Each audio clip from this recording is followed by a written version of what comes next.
ధర్మపుత్రుడి చేతుల్లో అగ్ని పరీక్ష మొదలైంది. గురువు ద్రోణుడు అర్జునుడి చుట్టూ అగ్నిని వెలిగిస్తున్న దృశ్యం. ద్రోణుడు తన శిష్యుడిని పరీక్షించడానికి సిద్ధంగా ఉన్నాడు. ద్రోణుడు అర్జునుడితో ఇలా అన్నాడు: ఈ అగ్ని గుండా నీ ధైర్యం నిలబడితే నీవే నిజమైన యోధుడు. అగ్ని జ్వాలలు పైకి లేస్తున్నాయి, కానీ అర్జునుడు ప్రశాంతంగా తన ధనస్సును సిద్ధం చేసుకుంటున్నాడు. అతని ముఖంలో దృఢ సంకల్పం కనిపిస్తుంది. అగ్ని వెచ్చగా కాదు, విశ్వాసం వేడిగా ఉంది. అర్జునుడు ఒకే కదలికలో 5 బాణాలను సంధించాడు. అతని బాణాలు ప్రతి అగ్ని మూలాన్ని ఖచ్చితత్వంతో తాకాయి, జ్వాలలను ఒక్క క్షణంలో ఆర్పేశాయి. ద్రోణుడు గర్వంగా నవ్వుతూ తన శిష్యుడి అద్భుతమైన నైపుణ్యాన్ని చూసి ఆనందిస్తున్నాడు. ద్రోణుడు అర్జునుడితో ఇలా అన్నాడు: ఇప్పుడే నీవు నా ఆత్మవిశ్వాసం. అర్జునుడు వినయంగా గురువుకు నమస్కరించాడు.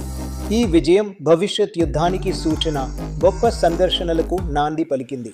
మహాభారతంలో కౌరవుల కుట్రలు ఎలా ప్రారంభమయ్యాయో తెలుసుకోవడానికి తరువాతి అధ్యాయం కోసం వేచి ఉండండి.